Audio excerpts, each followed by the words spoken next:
Muy bien, los problemas técnicos parecen bajo control por el momento.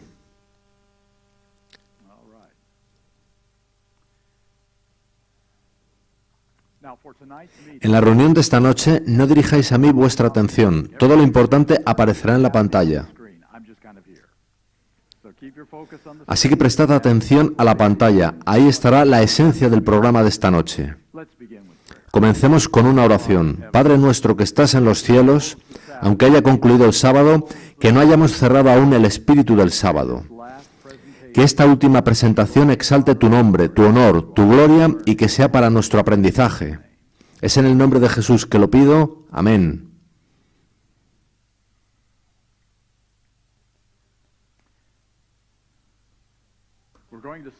Comenzaremos con una cita fundamental, muy clara, que hizo Jesús sobre sí mismo. Jesús se encuentra hablando a los 70 discípulos que acababan de regresar de su expedición misionera y les dijo: yo veía a Satanás caer del cielo como un rayo. Lucas 10:18. Ahora, ¿cuándo sucedió esto? ¿Cuándo cayó Satanás del cielo como un rayo? Por supuesto, rápidamente respondemos que Dios lo expulsó del cielo cuando pecó. He aquí el pasaje en el que habitualmente pensamos. Después hubo una gran batalla en el cielo. Miguel y sus ángeles luchaban contra el dragón. Y luchaban el dragón y sus ángeles, pero no prevalecieron, ni se halló ya lugar para ellos en el cielo. Y fue lanzado fuera el gran dragón, la serpiente antigua, que se llama Diablo y Satanás, el cual engaña al mundo entero. Fue arrojado a la tierra, y sus ángeles fueron arrojados con él. Ahora, notad que cuando hacemos esta conexión, realmente estamos equiparando dos frases diferentes. Jesús dijo que Satanás caía, mientras que aquí en Apocalipsis se dice que fue expulsado o arrojado. Pero antes de que avancemos, tomad por favor nota de que el último texto bíblico leído es Apocalipsis 12, versículos del 7 al 9. Bien, ahora las cosas se complican un poco al pasar a la etapa 2. La anterior era la etapa 1 y esta es la 2. Ved lo que dice Jesús en este versículo. Ahora es el juicio de este mundo. Ahora el príncipe de este mundo será echado fuera. Juan 12:31. Esto es justo antes de la crucifixión. Solemos pensar que es ahí cuando el príncipe de este mundo fue expulsado. ¿Significa eso que Apocalipsis 12, donde se dice que es expulsado del cielo, está también hablando de la crucifixión? Veamos el uso que hace Ellen White de Apocalipsis 12. Cristo inclinó la cabeza y murió, y oí una grande voz en el cielo que decía: ahora ha venido la salvación y la virtud y el reino de nuestro Dios y el poder de su Cristo, porque el acusador de nuestros hermanos ha sido arrojado, el cual los acusaba delante de nuestro Dios día y noche. Deseado de todas las gentes, página 709. Y fijaos que ella cita Apocalipsis 12:10. ¿Por qué cita ese versículo al hablar de la crucifixión? Es porque la segunda expulsión es todavía más importante que la primera. La primera expulsión fue un exilio del cielo.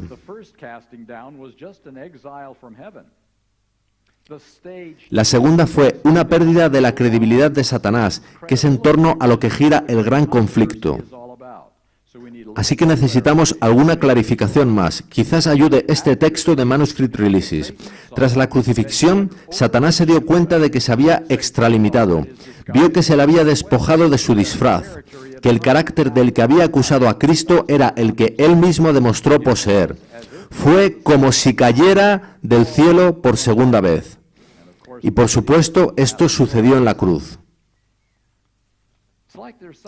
Es como si hubiera algo en estos dos eventos, la caída de Satanás del cielo y la muerte de Cristo en la cruz, tan similar que los escritores inspirados parecen ponerlos juntos. Ellen White hizo la asociación aún un poco más fuerte. Dios miró a la víctima expirando en la cruz y dijo: consumado es, la raza humana tendrá otra oportunidad. El precio de la redención había sido pagado y Satanás cayó del cielo como un rayo. Así que hemos visto las etapas 1 y 2. Vayamos a la etapa número 3. Esta resulta familiar, ¿verdad? Está en Apocalipsis 12 del 10 al 12 y efectivamente se trata verdaderamente de la etapa 3. Ha sido lanzado fuera el acusador de nuestros hermanos, el que los acusaba delante de nuestro Dios día y noche. Y ellos le han vencido por medio de la sangre del Cordero y de la palabra del testimonio de ellos, y menospreciaron sus vidas hasta la muerte. Por lo cual alegraos cielos y los que moráis en ellos. Ay de los moradores de la tierra y del mar, porque el diablo ha descendido a vosotros con gran ira. sabiendo que tiene poco tiempo. Bien, fijémonos en algunos detalles de lo leído. Ha sido lanzado fuera el acusador de nuestros hermanos, eso es, en la muerte de Jesucristo. Pero después aparece un nuevo grupo, un grupo de personas que han vencido al diablo en sus intentos de derrocar a Cristo, poniendo en el proceso sus vidas en riesgo. Puesto que ellos vencieron, los cielos y todos sus moradores pueden alegrarse.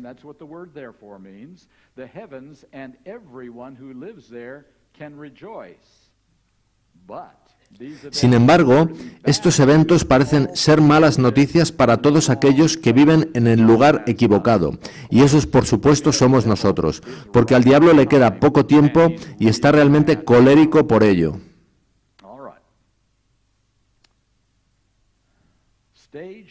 Resumiendo, en la etapa 3, el acusador de nuestros hermanos ha sido lanzado fuera. Un grupo de personas han derrotado al diablo, poniendo en el proceso sus vidas en riesgo. Puesto que ellos vencieron, todos en el cielo se alegran, pero los que están en la tierra o en el mar están en problemas. Pues el diablo se queda sin tiempo y está verdaderamente enloquecido por ello. Bien, miremos a esta lista. ¿Cuándo confluye todo esto? Por supuesto, en el fin del tiempo, en nuestro tiempo, dice Ellen White. Ay de los moradores de la tierra y del mar, porque el diablo ha descendido a vosotros, teniendo grande ira, sabiendo que tiene poco tiempo. Espantosas son las escenas que provocaron esta exclamación de la voz celestial. La ira de Satanás crece a medida que se va acercando el fin, y su obra de engaño y destrucción culminará durante el tiempo de angustia. Conflicto de los siglos, página 623. Así que este pasaje de Apocalipsis 12 que hemos estado leyendo habla realmente de 3 episodios diferentes. La caída de Satanás hace 6.000 años, la crucifixión hace unos 2.000 años y el futuro tiempo de angustia. Entonces, ¿qué es lo que sucede? ¿Qué tienen en común estos 3 eventos? Veamos una pista. Satanás es un acusador de los hermanos y su poder de acusar lo emplea contra los que obran justicia. El Señor desea, mediante su pueblo, contestar las acusaciones de Satanás mostrando los resultados de la obediencia a los principios rectos. Palabras de vida al Gran Maestro 296. Así que los 3 eventos se centran en acusaciones de Satanás contra Cristo. Añadiremos un par de piezas más al rompecabezas, quizás clarifiquen. La perfección del carácter cristiano se obtiene cuando el impulso de ayudar y beneficiar a otros brota constantemente de su interior. Cuando una atmósfera de tal amor rodea el alma del creyente, produce un sabor de vida para vida. Hechos de los Apóstoles 551. De modo que rebatir las acusaciones de Satanás es más que tan solo pura doctrina. Mucho más importantes son las vidas que vive el pueblo de Dios. Bien, ahora es el momento de la etapa 4, pero primero retrocedamos donde comenzamos. A semejanza de los apóstoles, los 70 habían recibido dones sobrenaturales como sello de su misión. Cuando terminaron su obra, volvieron con gozo, diciendo, Señor, aun los demonios se nos sujetan en tu nombre. Jesús respondió, yo veía a Satanás como un rayo que caía del cielo. Obviamente, aquí estamos recapitulando la etapa 2, cuando Jesús estaba vivo en esta tierra. Escenas pasadas y futuras se presentaron a la mente de Jesús. Fijaos, pasadas y futuras. La siguiente frase es definitivamente pasado, se refiere a la etapa 1. Vio a Lucifer cuando fue arrojado por primera vez de los lugares celestiales. Miró hacia el futuro a las escenas de su propia agonía, cuando el carácter del engañador sería expuesto a todos los mundos. Oyó el clamor, consumado es, el cual anunciaba que la redención de la raza caída quedaba asegurada para siempre, que el cielo estaba eternamente seguro contra las acusaciones, los engaños y las pretensiones de Satanás. Obviamente, de nuevo, esto era el futuro próximo de Jesús. Obviamente, de nuevo, la etapa 2. Más allá de la cruz del Calvario, con su agonía y vergüenza, Jesús miró hacia el gran día final, cuando el príncipe de las potestades del aire será destruido en la tierra durante tanto tiempo mancillada por su rebelión. Contempló la obra del mal terminada para siempre y la paz de Dios llenando el cielo y la tierra. Así que esta es la etapa 4, la destrucción final del pecado y Satanás, su última caída del cielo, y obviamente es aún futuro. ¿Qué hay de la etapa 3? Veámoslo. En lo venidero, los seguidores de Cristo habían de mirar a Satanás como a un enemigo vencido. En la cruz, Cristo iba a ganar la victoria para ellos, deseaba que se apropiasen de esa victoria, deseado de todas las gentes 490. Así que la etapa 3 no está tan detallada como las otras, pero está ahí. ¿Y dónde encontramos esta pequeña gema? ¿Habéis leído recientemente El deseado de todas las gentes? ¿Hay tanto sobre el futuro en ese maravilloso libro? Hagamos aquí una rápida recapitulación.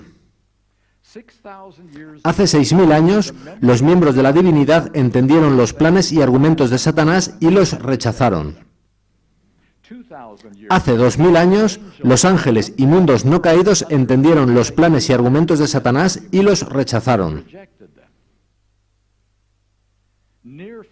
En Esperamos un futuro cercano, los 144.000 entenderán los planes y argumentos de Satanás y los rechazarán. 1.000 años después, los impíos entenderán los planes y argumentos de Satanás y los rechazarán.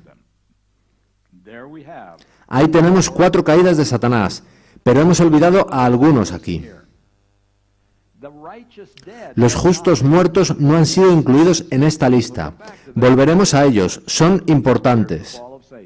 En cuanto a las caídas de Satanás, podemos comprender las 2 primeras porque ya han sucedido, pero es la etapa 3 la que más debería interesarnos, pues vivimos en ese tiempo y tenemos la oportunidad de influir sobre ella. Al menos deberíamos estar trabajando en ello. Así que, de aquí en adelante, centrémonos en las 2 últimas etapas. Y será predicado este Evangelio del Reino en todo el mundo, para testimonio a todas las naciones, y entonces vendrá el fin. Un versículo muy familiar, Mateo 24:14. Todo el mundo sabe de la secuencia de eventos que aquí se presenta, pero me gustaría preguntar esta noche si hay una razón para esta secuencia. Es un supuesto muy común que el Evangelio debe ir a todo el mundo antes de que llegue el fin. Y esto es absolutamente cierto, pero ¿sabéis por qué? No es tanto para que todos tengan su oportunidad de salvarse. Millones de personas han muerto ya sin haber escuchado nunca el Evangelio o el nombre de Jesucristo. Y Dios tiene un modo de salvarlos por medio del Espíritu Santo y la experiencia del nuevo nacimiento. Dios tiene cómo tratar el problema de las personas que no han escuchado. Entonces, ¿por qué este Evangelio ha de llegar a todo el mundo? Si el Papa pudiera predicar una serie evangelística que fuese emitida a toda persona sobre la tierra, ¿vendría el fin? ¿Y si lo hiciera Benny Hinn? ¿Qué tal Pat Robertson, o James Dobson, o Joel Steen? O mejor aún, Ted Wilson, o Dwight Nelson, o Doug Batchelor, o Mark Finley. Bien, creo que lo captáis. Este Evangelio tiene que ser completo, maduro y suficientemente poderoso para traer el fin. Eso es lo que tiene que ser el Evangelio. Y si mi Evangelio, el que yo enseño, se queda corto en esas facetas, yo me quedaré corto en cuanto a concluir la obra de Dios, independientemente de cuánto haga. Recordad que en el servicio al Señor la calidad es siempre más importante que la cantidad. Nuestro fracaso, mi fracaso, en dominar el conocimiento de la salvación y del plan de redención es, hoy en día, el mayor punto de bloqueo en la resolución del gran conflicto, y las Escrituras hablan de tal bloqueo en los planes del Señor. Después de esto vi a 4 ángeles en pie sobre los 4 ángulos de la tierra, que detenían los 4 vientos de la tierra, para que no soplase viento alguno sobre la tierra, ni sobre el mar, ni sobre ningún árbol. Vi también a otro ángel que subía de donde sale el sol y tenía el sello del Dios vivo, y clamó a gran voz a los 4 ángeles a quienes se les había dado el poder de hacer daño a la tierra y al mar, diciendo: no hagáis daño a la tierra, ni al mar, ni a los árboles, hasta que hayamos sellado en sus frentes a los siervos de nuestro Dios. Y oí el número de los sellados, 144.000, sellados de todas las tribus de los hijos de Israel. Apocalipsis 7, del 1 al 4. Entonces, ¿cuál es el punto de bloqueo? Ahí está, el sellamiento está demorando los planes de Dios. Y, por cierto, también está reteniendo a Satanás. Él debería haber caído y mordido el polvo hace mucho. Así que él sigue por aquí en medio solo porque no estamos preparados, porque no estoy preparado para el sellamiento. Pero ¿por qué los planes de Dios no pueden avanzar sin el sellamiento? ¿Por qué es necesario? ¿Para qué sirve? Permitidme mostraros otro versículo, Efesios 3:10, para que la multiforme sabiduría de Dios sea ahora dada a conocer por medio de la Iglesia a los principados y potestades en los lugares celestiales. Fijaos que dice por medio de la Iglesia.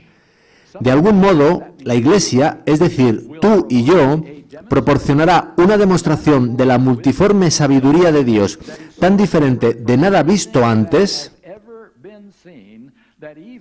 que incluso los principados y potestades en los lugares celestiales aprenderán algo nuevo.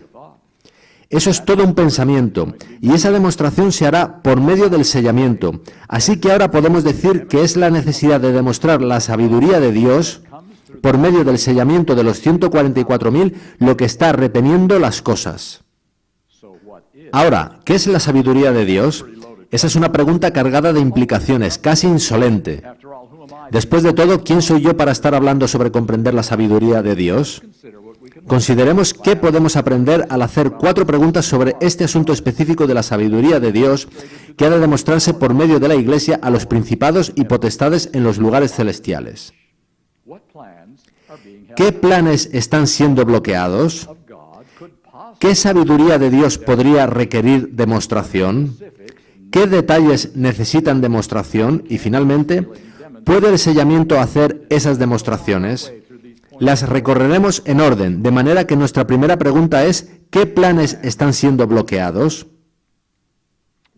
Bien, se trata de los planes de los que comenzamos a hablar, el fin que ha de llegar una vez que el Evangelio haya llegado a todo el mundo. En otras palabras, todo lo que sigue al sellamiento está siendo bloqueado, sobresaliendo 5 grandes acontecimientos: cierre del tiempo de gracia, tiempo de angustia de Jacob, segunda venida, recompensa de los justos y destrucción de los impíos.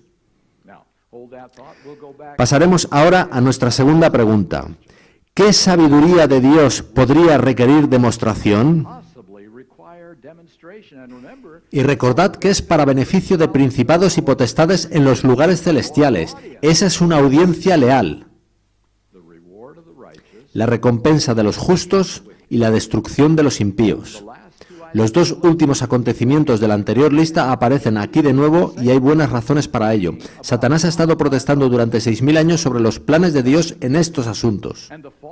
Y los habitantes no caídos de los lugares celestiales tienen también un interés en esto. Recordad que el pecado comenzó en el cielo y que Lucifer era su amigo. Los ángeles tienen buenas razones para asegurarse de que los planes de Dios no ponen en peligro el cielo y de que no se ejecuta a los impíos innecesariamente. Nuestra tercera pregunta era, ¿qué detalles necesitan demostración? Suponed que un profesor de matemáticas pone un problema que nadie resuelve. Pero el profesor anuncia que 7 estudiantes serán aprobados en cualquier caso. Tú querrías saber qué hizo a estos 7 estudiantes diferentes a ti y al resto de la clase para el profesor. Y este dice que la razón es que tienen ojos azules. Tú pensarás que eso no fue honesto, especialmente si no tienes ojos azules. El problema es que los ojos azules no tienen nada que ver con matemáticas. Eso no es una buena razón. Bien, ¿cuál sería una buena razón? Por ejemplo, que la clase estudiara de nuevo la lección e hiciera un nuevo problema. Si los 7 estudiantes lo resolvieran ahora, podría tener más sentido el aprobarlos.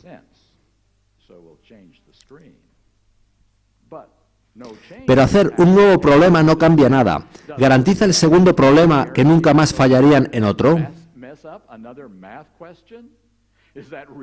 ¿Es eso realmente mucho más concluyente que tener ojos azules? Entonces, ¿suena buena idea llevar al cielo a personas que han fallado en sus pruebas en la tierra? Incluso personas que hubieran pasado una segunda prueba podrían volver a fallar más adelante. ¿Qué me decís de aquellos que fallan 2 veces? ¿No puede el profesor darles otra oportunidad? ¿Acaso no aprenderían nunca? ¿Cuántas oportunidades deberían recibir antes de ser desahuciados? ¿Y cómo puedes decir eso cuando no se trata simplemente de no aprobar matemáticas, sino de la muerte eterna? Es un asunto serio. Por tanto, volvamos a nuestra pregunta. ¿Qué detalles necesitan demostración? Para justificar sus reglas de gobierno en lo referente a la recompensa de los justos y la destrucción de los impíos, Dios necesita hacer tres cosas. La primera es demostrar que hay una buena razón por la que algunos se pierden y otros se salvan. Satanás arguye aquí que, puesto que el pueblo de Dios ha pecado, ellos no tienen más derecho a salvarse que Él. O mejor aún, que Él merece la salvación tanto como ellos. ¿Por qué no? La segunda es demostrar que es seguro llevar al cielo a la gente a la que Dios quiere llevar. ¿No creéis que los habitantes no caídos del universo tienen un poco de temor de que gente como vosotros o yo seamos llevados con ellos? Los justos han de ser completamente salvados. La tercera es demostrar que ni Dios puede hacer nada más para ayudar a los impíos. En otras palabras, el amor y la justicia de Dios han de ser completamente compatibles. Los impíos han de estar completamente perdidos, sin que queden preguntas por responder. ¿Puede el sellamiento hacer esas demostraciones? Probablemente no sorprenda que yo crea que puede hacerlo. Así que comencemos con cierta información básica que nos es familiar a todos. El sello de Dios contrasta con la marca de la bestia. Un sello, un signo oficial de autoridad, da información esencial. Usualmente el nombre, título y jurisdicción de la organización o gobierno que representa. Esta información se encuentra en el mandamiento del sábado. El nombre es Señor, el título es Creador y la jurisdicción es cielos y tierra. La marca de la bestia es inmediatamente identificada como la declaración de haber cambiado el sábado al domingo. Y está esa extraordinaria cita de Ellen White: confirmados en la verdad, de forma que no pueden ser movidos. Está claro hasta ahí. El sábado es el sello del gobierno de Dios, en tanto que oposición consciente y determinada a la autoridad de Dios en forma de exaltación del domingo es la marca de la bestia. Y cuando el pueblo de Dios esté confirmado en la verdad intelectual y experimentalmente, tanto que nada pueda moverlos de ahí, recibirán el sello de Dios. Es información muy básica.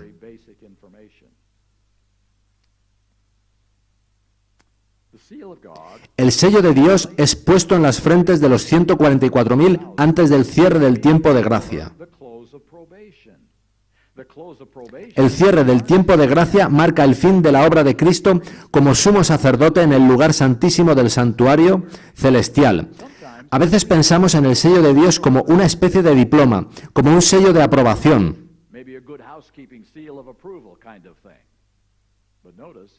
Pero fijaos en que el sello se da antes de la prueba final. Los profesores no hacen eso, no reporten los diplomas antes de saber si los alumnos pasan la prueba. De modo que esto se trata de algo diferente.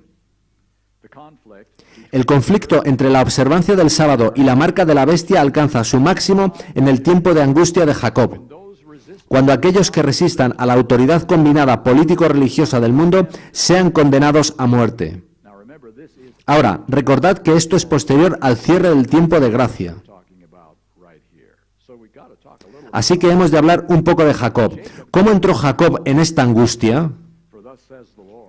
Porque así ha dicho Jehová: hemos oído voz de temblor, de espanto y no de paz. Inquirid ahora, y mirad si el varón da luz, porque he visto que todo hombre tenía las manos sobre sus lomos, como mujer que está de parto, y se han vuelto pálidos todos los rostros. ¡Ah, cuán grande es aquel día! Tanto que no hay otro semejante a él. Tiempo de angustia para Jacob, pero de ella será librado. Jeremías 30, del 5 al 7. Así que es Jeremías quien pone el nombre de Jacob para este momento, claramente refiriéndose a esa historia de la noche de pelea de Jacob en el arroyo de Jaboc que viene en Génesis 32.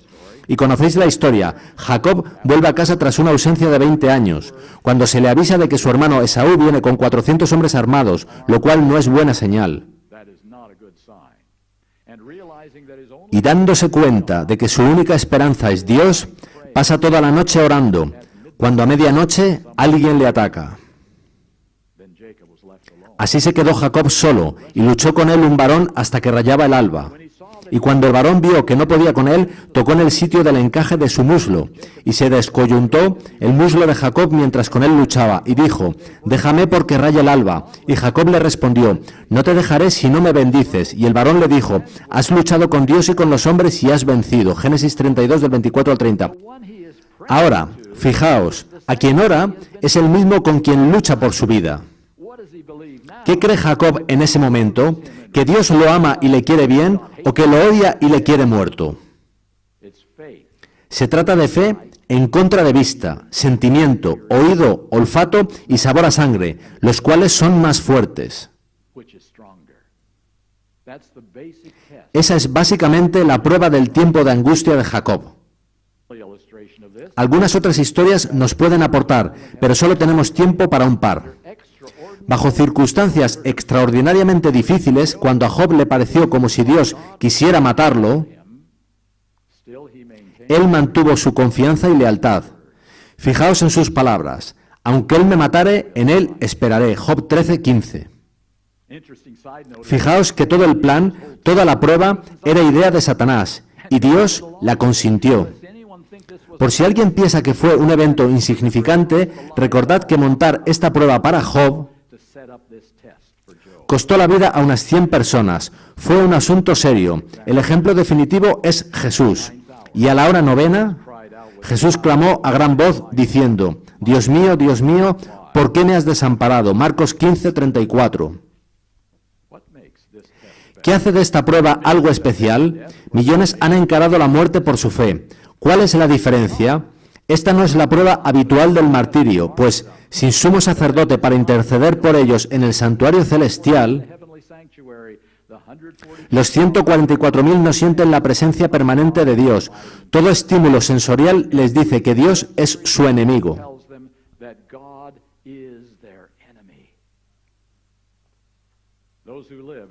Los que vivan en estos últimos días deben pasar por una experiencia similar a la de Jacob.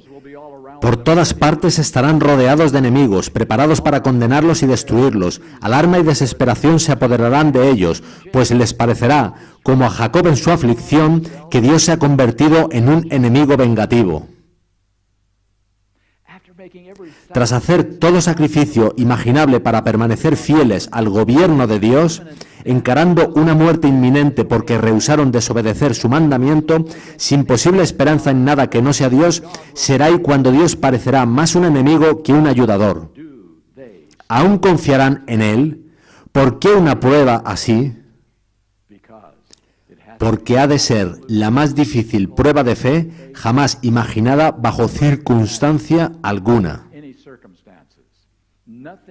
Nada por debajo de eso puede demostrar que confían tanto en Dios que harán su voluntad, incluso cuando hacerlo parezca carecer de todo sentido. Nada por debajo de eso demostrará que sea suficientemente seguro introducirlos en el cielo.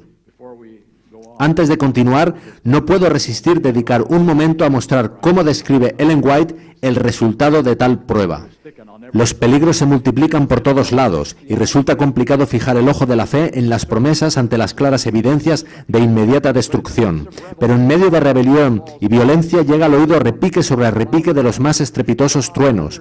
Dios proclama su voz desde su santa morada. Su pueblo es liberado de su cautiverio. Con dulces y suaves voces se dicen unos a otros: Dios es nuestro amigo. Sign of the Times, 27 de noviembre de 1879. No es grande, pero la prueba más dura de todos los tiempos la puede pasar cualquier niño que haya aprendido: Jesús me ama. Sí, lo sé. Bien, volvamos a nuestro hilo conductor. ¿Qué demuestra la prueba? Al poner su sello en los 144.000 antes de esta prueba, la más difícil posible, Dios proporciona evidencia convincente de que Él puede identificar correctamente a quienes es seguro permitir que entren en el cielo. Así que el sello no es un diploma, sino una demostración de la sabiduría de Dios, que ayuda a sus súbditos leales a sentirse más tranquilos con personas como vosotros o yo, de vecinos en el cielo. Pero demuestra más cosas, puesto que en ese momento todos en la tierra están familiarizados con este Evangelio,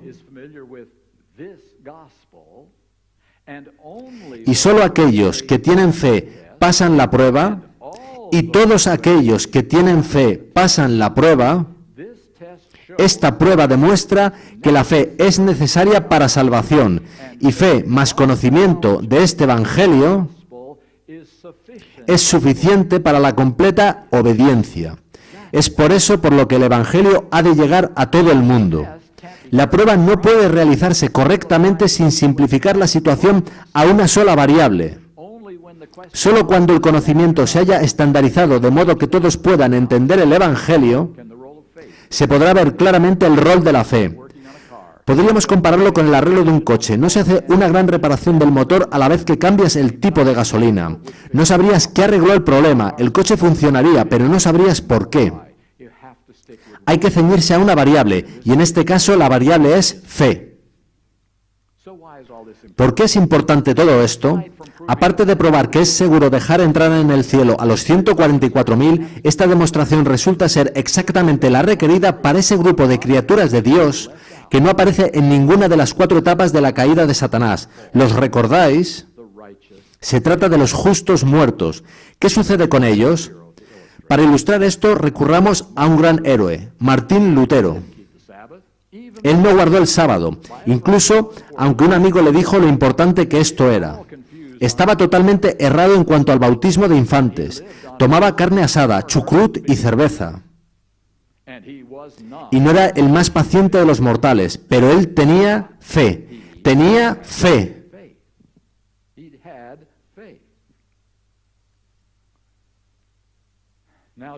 Jesús dice ahora, yo puedo enseñar a Martín Lutero los detalles de este Evangelio cuando llegue al cielo, pero el juicio investigador ya ha descubierto que él tenía verdadera fe. ¿Estáis todos de acuerdo si lo llevo a casa?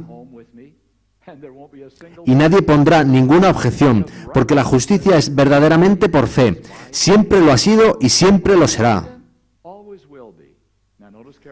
Ahora, fijaos detenidamente, la fe de Martín Lutero le permite ser salvo con un conocimiento incompleto de Dios y de su plan de salvación.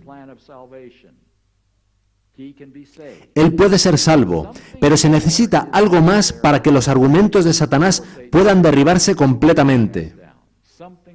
Algo más que Martín Lutero. Y helo aquí.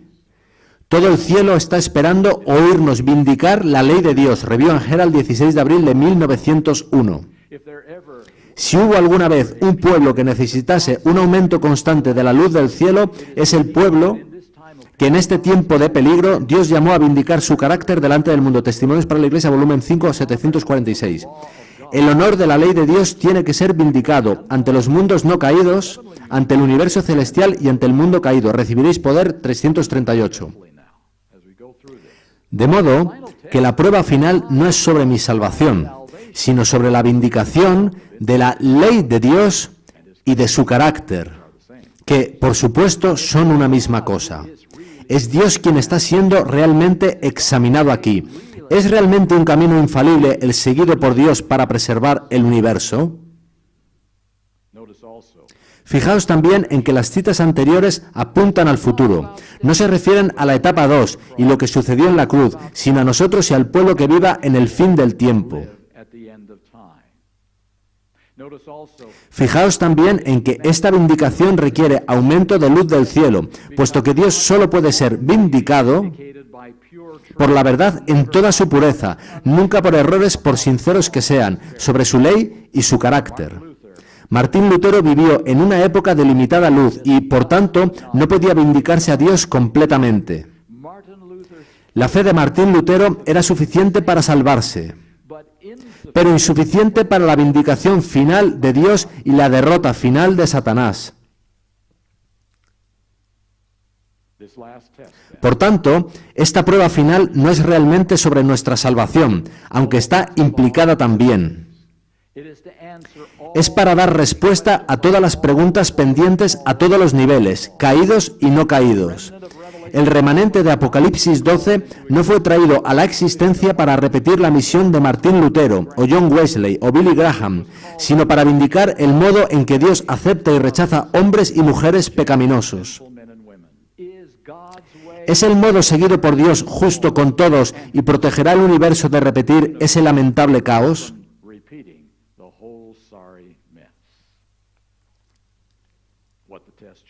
La prueba demuestra que Dios es justo salvando a personas con limitada luz en base a su fe. La generación final, sellada, demuestra que la verdadera fe lleva a completa obediencia si la luz plena está disponible. Por tanto, los que murieron con limitada luz no pondrán en peligro la seguridad del universo, puesto que su genuina fe siempre responderá con obediencia cuando les llegue nueva luz. Martín Lutero también aprenderá. Amigos míos, la misión principal de la última iglesia profética no es salvarse o incluso llevar a otros a salvación, aunque logrará ambos objetivos. La misión de la última generación es destruir por completo los últimos argumentos restantes de Satanás contra Dios, su carácter, su ley y su método de salvar pecadores. Nosotros estamos aquí como parte de las últimas evidencias de Dios necesarias para dar fin a la tentativa de pecado y preservar el universo de cualquier futura tentativa similar. Dios, y no nosotros, es la razón por la que estamos aquí. Pero no hemos terminado. Nos adelantamos 1000 años. Tras un examen meticuloso de los libros de registro para contestar toda cuestión sobre por qué este o aquel no está entre los redimidos, ha llegado el tiempo de dar fin para siempre al pecado y los pecadores. Y conocéis la historia. Jesús y la Santa Ciudad descienden sobre el Monte de los Olivos, el cual se parte por medio. Y los impíos son resucitados. Tras un periodo de duración no conocida, pues no se nos dice cuánto dura, en el que todos los impíos preparan sus armas fuera de la ciudad y organizan sus fuerzas, estos están listos para realizar su ataque final a la ciudad. Al fin se da la orden de marcha, y las huestes innumerables se ponen en movimiento, un ejército cual no fue jamás reunido por conquistadores terrenales, ni podría ser igualado por las fuerzas combinadas de todas las edades desde que empezaron las guerras en la tierra. Satanás, el más poderoso guerrero, marcha al frente y sus ángeles unen sus fuerzas para esta batalla final. Hay reyes y guerreros en su comitiva, y las multitudes siguen en grandes compañías, cada cual bajo su correspondiente jefe. Con precisión militar, las columnas cerradas avanzan sobre la superficie desgarrada y escabrosa de la tierra hacia la ciudad de Dios. Por orden de Jesús se cierran las puertas de la Nueva Jerusalén, y los ejércitos de Satanás circundan la ciudad y se preparan para el asalto, conflicto de los siglos 664. Ahora, hasta aquí no veo nada con lo que Dios haya mostrado concluyentemente al universo que sería imposible recuperar a aquellos que han rechazado la fe. Como la ancianita de nuestra calle, que cultivaba preciosas rosas y daba pastas a los niños del vecindario, pero que nunca aceptó a Cristo. Sí, el libro de registros dice muchas cosas, pero ¿no hay alguna manera de llegar a ella? ¿No habría una oportunidad más? ¿No te lo plantearías? ¿No preguntarías? Lo haría Jesús, quien es el mismo ayer y hoy y por los siglos, quien dijo, al que a mí viene no lo echo fuera. Quien no quiere la muerte del impío, ¿acaso no permitiría Jesús entrar a un pecador arrepentido?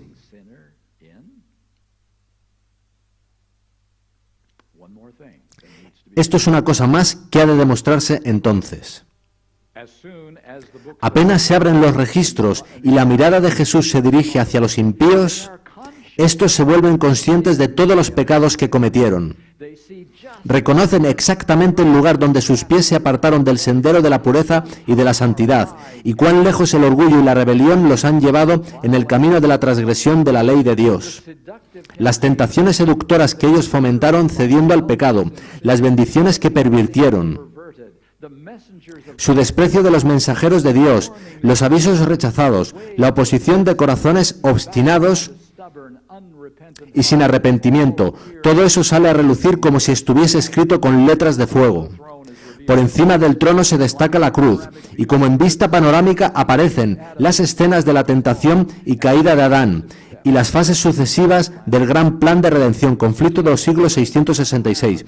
En esta gran panorámica que se verá en el cielo, todo individuo verá lo que hizo,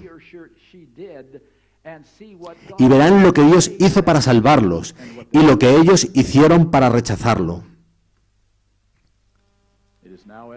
Es entonces evidente para todos que el salario del pecado no es la noble independencia y la vida eterna, sino la esclavitud, la ruina y la muerte.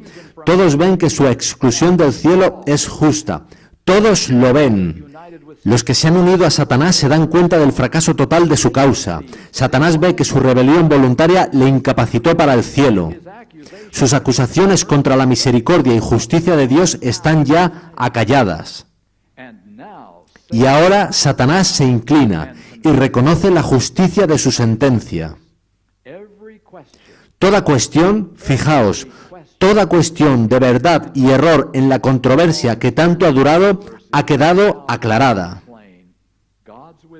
La sabiduría de Dios, su justicia y su bondad quedan por completo reivindicadas. Conflicto de los siglos 668 a 670. Y en toda esa multitud afuera de la ciudad, ni uno puede encontrarse que tenga verdadera fe en Dios y en su amor. Así que, al igual que los fieles 144.000 pasaron la más severa de todas las pruebas y muestran el poder de la fe, los impíos desleales fallan en la prueba y muestran su total corrupción. Ahora, finalmente, todo el universo no caído sabe que no hay nada más que Dios pudiera hacer para salvarlos. No servirían ni más tiempo, ni milagros, ni demostraciones adicionales del amor y paciencia de Dios. Eso es lo que tiene que verse. A pesar de que Satanás se ha visto obligado a reconocer la justicia de Dios y a inclinarse ante la supremacía de Cristo, su carácter sigue siendo el mismo. El espíritu de rebelión, cual poderoso torrente, vuelve a estallar. Se lanza en medio de sus súbditos y trata de inspirarlos con su propio furor y de moverlos a dar inmediata batalla. Pero entre todos los innumerables millones a quienes indujo engañosamente a la rebelión, no hay ahora ninguno que reconozca su supremacía. Su poder ha concluido. Conflicto de los siglos 671. Fijaos muy cuidadosamente en esta descripción. Después de que Satanás se ha inclinado y confiesa la justicia de su sentencia, aún se lanza en medio de sus súbditos esperando, en un último intento, poder convocarlos para destruir a Dios. Y ellos desertan. Fijaos en la demencia del pecado y en la demencia de Satanás. Y con esta evidencia ante ellos se cumplirá ese texto del Nuevo Testamento. Se doblará toda rodilla. Y toda lengua, incluido Satanás, confesará la justicia y la rectitud de Dios. Ahora, finalmente, se ha revelado todo lo que era necesario demostrar, y todo el universo vigilante lo ha visto. Es tiempo de dar fin al conflicto, y la elección es nuestra. Mirad a mí y sed salvos, todos los términos de la tierra, porque yo soy Dios y no hay más. Por mí mismo hice juramento, de mi boca salió palabra en justicia, y no será revocada. Que ante mí se doblará toda rodilla, y jurará toda lengua, y se dirá de mí, ciertamente en Jehová está la justicia y la fuerza. A él vendrán, y todos los que contra él se enardecen serán avergonzados. Isaías 45, del 22 al 24. Alabad a Dios, Él nos ha dicho lo que sucederá. No estamos en tinieblas, no hay que jugar a las adivinanzas. Para alguien que lea la Biblia no debería ser un misterio qué está haciendo Dios, por qué espera y qué ha de demostrarse. Así que la única pregunta que queda es sobre nosotros. ¿Tenemos suficiente fe para confiar en Dios en lo que se avecina y obedecerle, porque Él es Dios y estamos aquí para Él, no para nosotros?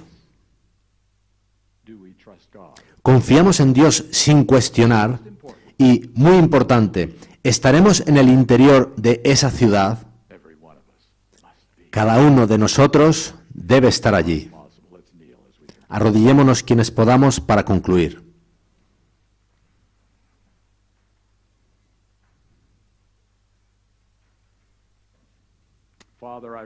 Padre, esta noche quiero alabar tu nombre por trazar este plan, no solo para salvar a seres humanos, sino también por preservar al universo de nunca más tener que volver a pasar por esto.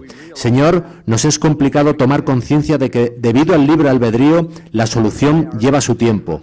Pero vamos a confiar en ti, Padre, que tú estás dando todo paso posible para dar respuesta a cada pregunta que pueda plantearse, responder a todas las acusaciones de Satanás contra tu carácter y probar a todo ser que el tuyo es el único camino posible para la seguridad del universo. Señor, queremos ser parte de eso, pero ante todo queremos hacerlo en el lado correcto. Danos esa fe que necesitamos desesperadamente para confiar independientemente de que las evidencias, la historia y nuestros sentidos nos digan que no va a funcionar. Ayúdanos a tener fe, como Job, como Cristo y como Jacob. Gracias por escuchar nuestra oración. Gracias por darnos las promesas que acabamos de leer. Las creemos, confiamos en ti, queremos ir a casa. Y es en el nombre de Jesús que lo pedimos. Amén.